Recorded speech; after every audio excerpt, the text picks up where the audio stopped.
Hey, how's it going, everyone? It's your boy Dylan again, and before I begin today, I want to start out with a little channel news.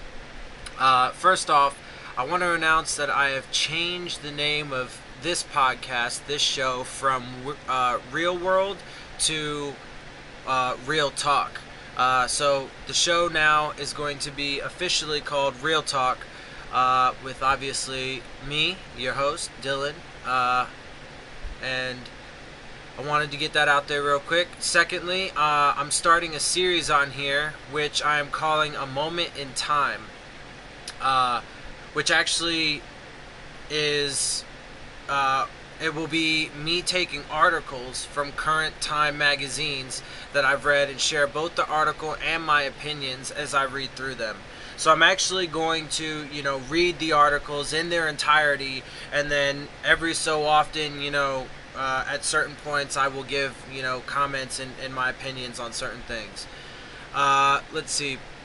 I have several that I'll be doing from the July 2nd, 2018 issue. So I'll be making multiple videos to break it down into segments. I'll do my best to keep it, to the point.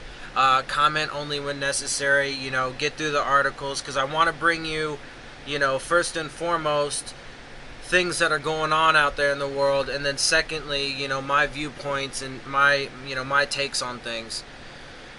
Let's see, and then lastly, is just a quick shout out to my other podcast. If you're a football fan, specifically a Miami Dolphins fan, then you should check it out. I have another podcast. It is entitled Dolphins with Dylan, and obviously I just get into Miami Dolphin and football discussions, topics, articles, so on and so forth on there. So check it out. So anyway, getting right into it. To get to the first segment of A Moment in Time, I have two articles that I'm going to read and go through in this video. The first article comes from a Justin Warland on the topic of politics, with the headline, "A China Trade War Could Escalate Quickly." President Trump's looming trade war with China ratcheted up so quickly you might have missed it. On June 15th, Trump announced tariffs on $50 billion worth of Chinese imports. Within minutes, China responded in kind, targeting a range of goods from soybeans to electric vehicles, prompting Trump 3 days later to order his trade office to find an additional $200 billion worth of Chinese goods to target. Preemptively, Trump said he would be willing to bring the total value of Chinese goods targeted for tariffs to $450 billion. First off, I'd like to say that Donald Trump's arrogance and his volatility is absolutely appalling and super dangerous. People need to realize that. I said and have been saying for quite some time now, before he became president, back when he was just in the race, that if he becomes our president, one, it says a super lot about who we are in this country, and two, he will eventually end up starting a third world war and even a potential second civil war within this country. Now, it doesn't mean quite the same thing as it did back in the day during the Civil War. It's not necessarily going to be everybody out on a battlefield shooting each other, but there will be, and it already has proven to be. I mean, we are, absolutely probably one of the most divided times in our history. We are at one of the most divided times in our history, certainly since the American Civil War. Anyhow, moving on. "We have to," Trump told reporters as he rolled out the initial round. "We've been treated very unfairly." Okay. For Trump, who has asserted that trade wars are easy to win, that escalating tariffs represent the fulfillment of a campaign promise to crack down on Beijing and reduce the U.S. trade deficit in order to support American jobs. But economists, business leaders, and trade experts on both sides of the aisle have cried foul, arguing that trade wars are a dangerous game that could hurt the economy at home and globally. And it absolutely could. I mean, just think about it. they go on to cite some specific things, so I'll just continue. The prospect of a trade war is particularly dangerous when it comes to China, the US's largest goods trading partner. Products from the country, I mean, that's a huge point right there. Huge point. I mean, how many things do you see that has, made in China on it in this country? I mean, come on, realistically. It's crazy. That shit, all that ends up all that'll end up meaning, he doesn't care. He can pay for it and get it no matter, what the price is. But that'll drive up prices immensely for everybody that can't, already can't afford to, pay for their normal everyday bills and necessities, right? Whew. Products from the country are integrated into global supply chains, and the U.S. sends it billions of dollars worth of agricultural products, vehicles, and machinery each year. That position, along with the authoritarian nature of its political system, gives China significant leverage to stay the course in any trade war. China has a fairly predictable pattern of responding immediately and with pretty stiff tariffs, says Ron Kirk, who was the U.S. trade representative under President Obama. Whenever you get in this tit-for-tat escalation and retaliations, it generally is not good. That's not to say Trump's tariffs were unprovoked. His June 15 announcement came in response to a months-long investigation into Chinese trade practices that have been widely condemned as unfair. Having said that, and this is coming from me, it doesn't at all, in any way, shape, or form, come even close to justifying the extremely rash and volatile things that he's doing. I mean, he's playing with all kinds of fires right now. It's crazy. Of particular concern, in a world where the U.S. often relies on brain power to outweigh declining manufacturing, is the practice of forcing American companies to share trade secrets in order to do business. China seeks to acquire the crown jewels of American technology, says Peter Navarro, a White House trade advisor. This is the kind of thing that needs to be addressed. Okay, real quick, I'd like to say something about that. I'm one of those kind of people that feels instead of everybody having, or putting so much focus on, first and foremost, why we're so different, we shouldn't be thinking of it like, we're all different, we all come from these different backgrounds, these different places, and, that's a bad thing because this, that, or the other. We don't share views on this, we don't share views on that, whatever. That's what everybody focuses on, right? There's no commonality. First and foremost, we're all human beings, and we all, on the bigger picture, have the same things at stake.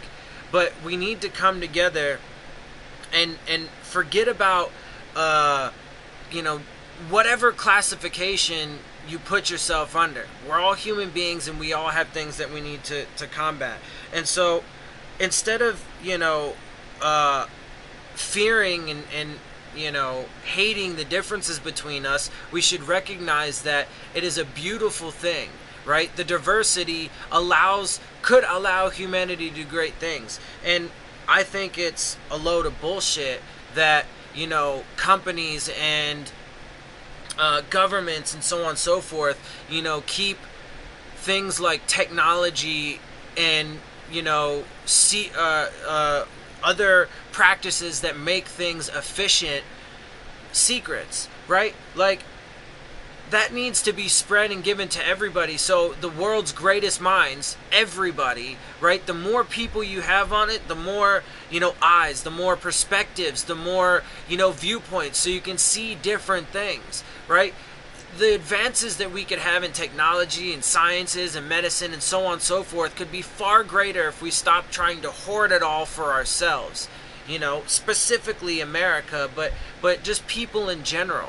It's crazy. It's absolutely ludicrous.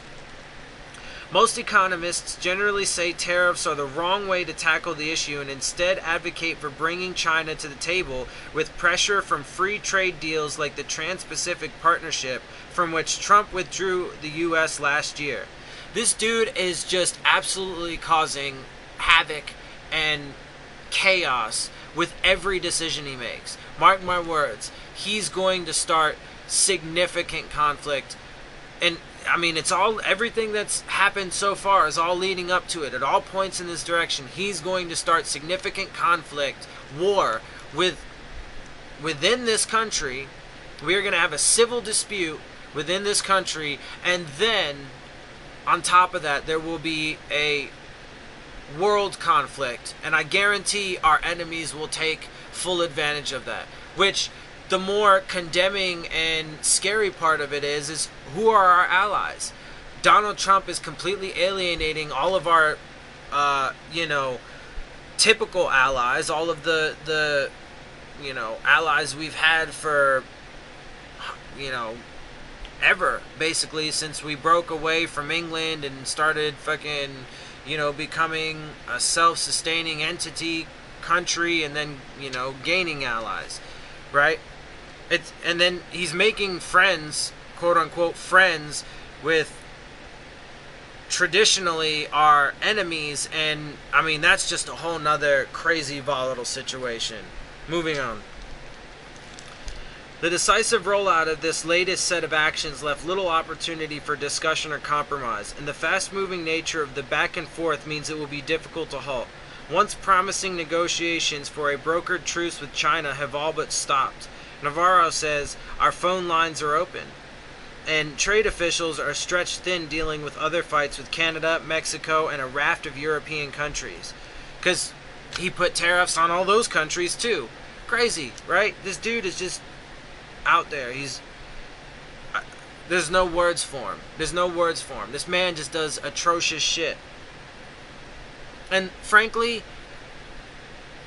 I think that it sucks that, all the media attention, everything that he gets only emboldens him, and, frankly, because we're all talking about him, he's getting exactly what he wants. All eyes are on him. And it sucks. I'm talking about him right now. But I'm talking about him because people need to realize the truth about everything that's going on around us in the world. Open your eyes to the underneath, underlying causes of why things are happening. And we need to stand up, stand together as a people, not as Americans, not as, this race or that race, not as this color, not as this gender, not as this profession, not as anything but people, human beings that strive for excellence as a race and who are determined and driven to make the planet we live on healthy again, so that way we can have a chance at reaching the potential that human beings have. Alright, we have a front opened up on the EU, China, and NAFTA, says Carlos Gutierrez, the U.S. Secretary of Commerce under George W. Bush and chair of the Albright-Stonebridge Group. That's pretty much the world's economy right there. It's fucking crazy. You may not have felt the pinch of the trade war yet, but experts say that if Trump continues as promised, large swaths of the American public will get hit. To understand the effects of tariffs, look no further than washing machines and solar panels, for which Trump announced tariffs in January. Solar panels, I mean, that's a twofold thing. Not only does it play into this whole tariffs and, the economic consequences that are derived from that, but we need to obviously be getting away from fossil fuels and getting to these renewable everlasting energy sources, so we can make our entire energy grid efficient, and we can get away from a lot of these pollutants and stuff that are destroying our planet. But of course he doesn't want that. He wants to continue to destroy the planet, and he wants to continue to destroy humanity and everything around it and him, for his benefit in the here and now, because he doesn't give two shits about how he leaves this planet for anybody. It's absolutely crazy. I digress a bit. I try to anyway. The price of laundry equipment has spiked 17% over the past 3 months after years of decline, according to Bureau of Labor Statistics data, and more than $2.5 billion in U.S. solar projects have been scrapped thanks to the tariffs, according to a Reuters analysis. I mean, come on, $2.5 billion in U.S. solar projects. How can anybody see these things that he does and not realize that, I mean, it's all just for a very selfish agenda that is ultimately catastrophic and to a detriment to everyone, including himself, but he doesn't care because, you know, he has his comforts and his fucking, you know, cushions that allow him to not really be affected that much. Certainly no oversight, certainly no accountability. The new retaliatory tariffs announced by Beijing take aim at $50 billion in goods from industries and politically sensitive places. Soybeans from Iowa, autos from the Rust Belt, and orange juice from Florida. People in those swing states are taking notice. If we lose trade to China, our neighbors to the south will be glad to take up that trade, says John Heisdorfer, an Iowa farmer and the president of the American Soybean Association. Meanwhile, markets have responded poorly to Trump's tariffs play, dipping repeatedly with new announcements. Even an internal assessment from the White House Council of Economic Advisors, the New York Times reported, found that Trump's trade agenda would hurt the U.S. economy. He's going to cause us to have the next economic crash too. This dude is doing absolutely everything in his power to make sure that there is as much chaos and disruption as possible, and he's going to succeed. He's going to succeed, and so that's why it doesn't matter what happens to him now. If he gets impeached, if somebody killed him, which I hope not, because that would only make him a martyr for his cause and just make things worse, frankly. But, you know, it doesn't matter what happens. Or he serves, 8 years. He gets reelected, or just gets out after this term. He is cemented in history now, and he will, the effects of this are going to be worldwide and, rippling intensely. It's scary to think about.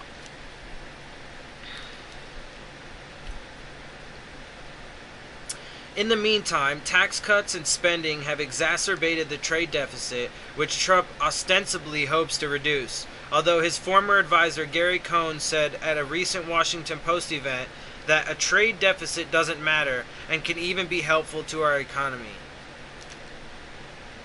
Sometimes when these people say shit, like, I wonder if they really think about how stupid they sound. I'm going to read that again. In the meantime, tax cuts and spending have exacerbated, for those who don't know what that word means, no offense to anybody. I hope nobody takes offense to that. But if you don't know what that word means, it means makes worse. So, in the meantime, tax cuts and spending have exacerbated the trade deficit, which Trump ostensibly hopes to reduce. So he even has proclaimed that he wants to reduce the trade deficit. Although his former advisor Gary Cohn, Gary Cohn said at a recent Washington Post event that a trade deficit doesn't matter and can even be helpful to our economy. That's fucking ludicrous. Ludicrous. But Trump has remained determined to carry out his trade agenda, in contrast to his vacillations on other issues. And he is counting on the tough on China play to deliver a win for his base and give Republicans a boost in the midterm elections. As he waits on the political effects to play out in November, the question is whether the economic effects will be felt by then too. Most likely, and the one thing I can say is that I hope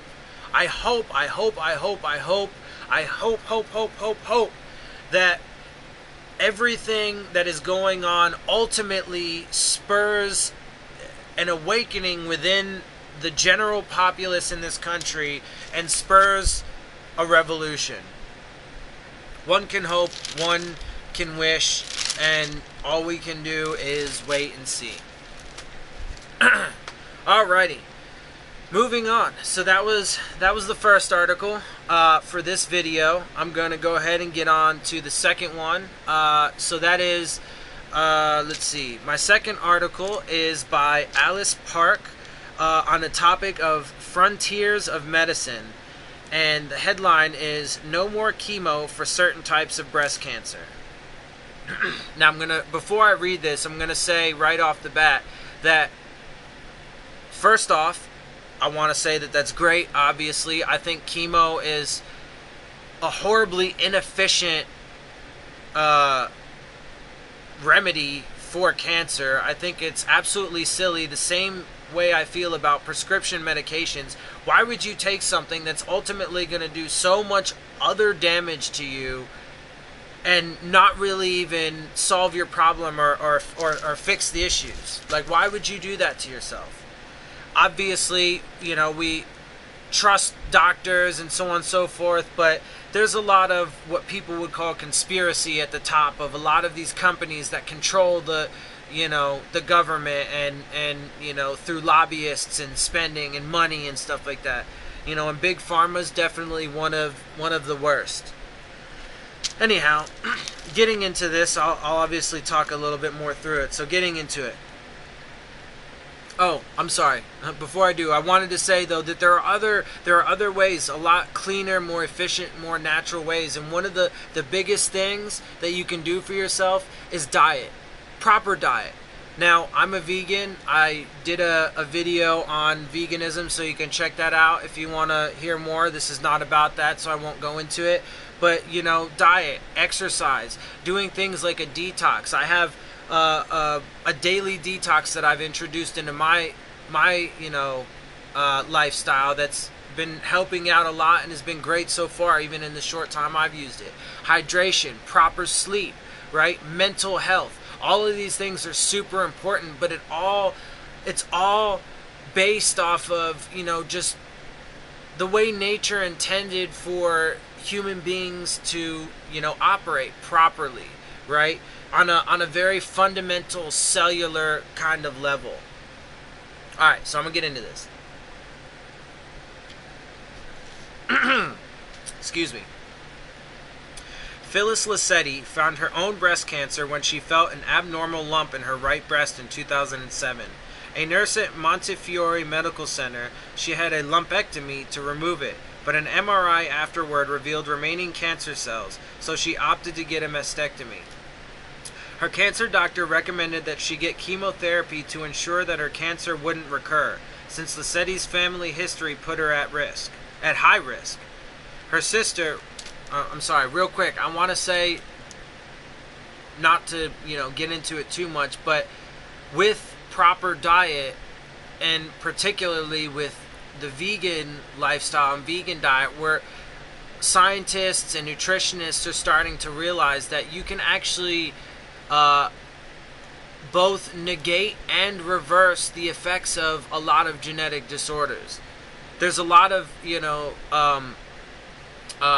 tests and trials and scientific research being put into that, more and more so nowadays than ever before, and it's definitely something that people should be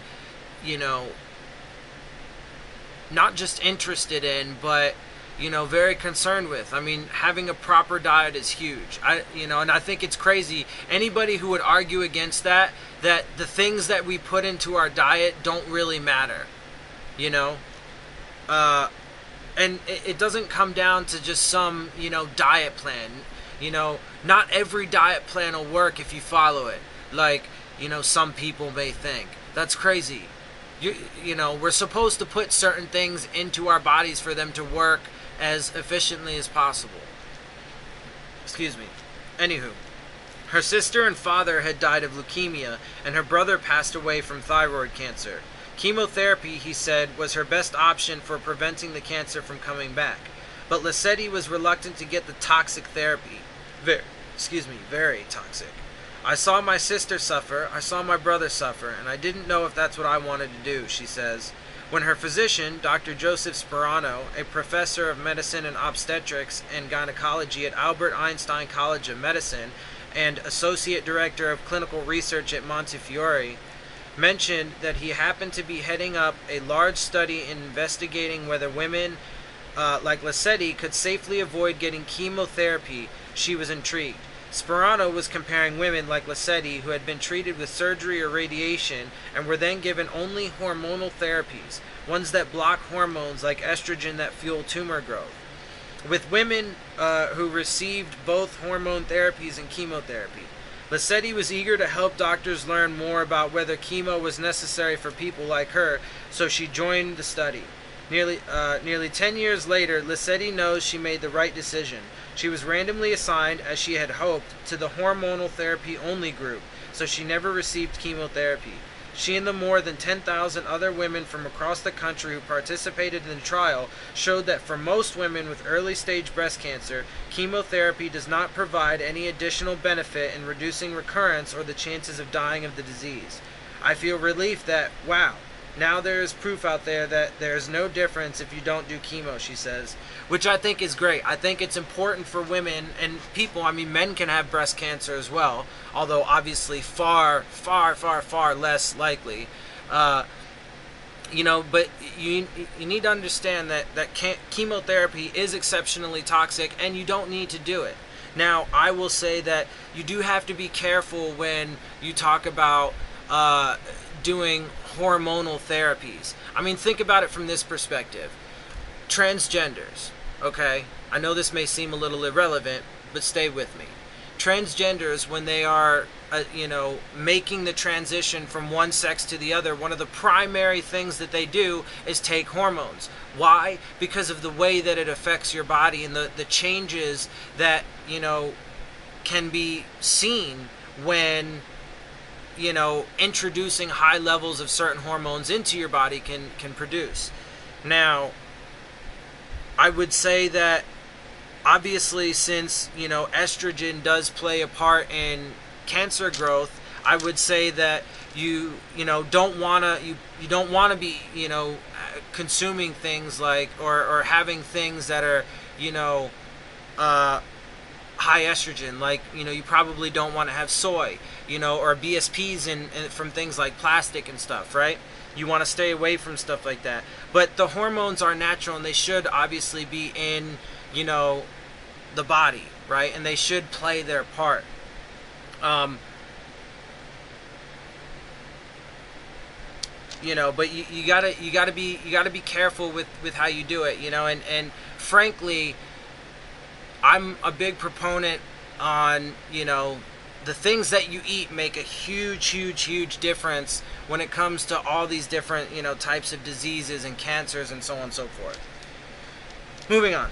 Those results apply to the majority of women diagnosed with breast cancer in the U.S. and could dramatically change their treatments. Real quick, I do want to say, though, obviously I'm a huge supporter of, I guess I said it a second ago,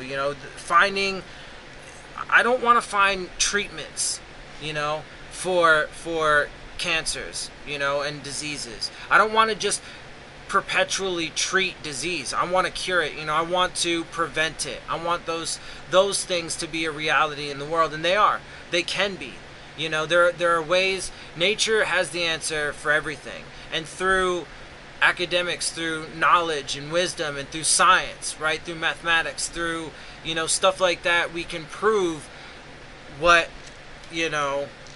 nature has to say, right? We can decipher the laws of nature and figure out how we are optimally supposed to work within the bounds of nature. Most of the more than 260,000 new cases of breast cancer diagnosed in the U.S. each year are picked up at the early stages, and half have not yet spread to the lymph nodes. Once cancer spreads to lymph nodes, it is more likely to infiltrate other tissues throughout the body. About 80% of cases are dependent on the hormone estrogen, so anti-estrogen treatments are generally effective in keeping them under control. And I would argue, that you wouldn't necessarily, I guess the point of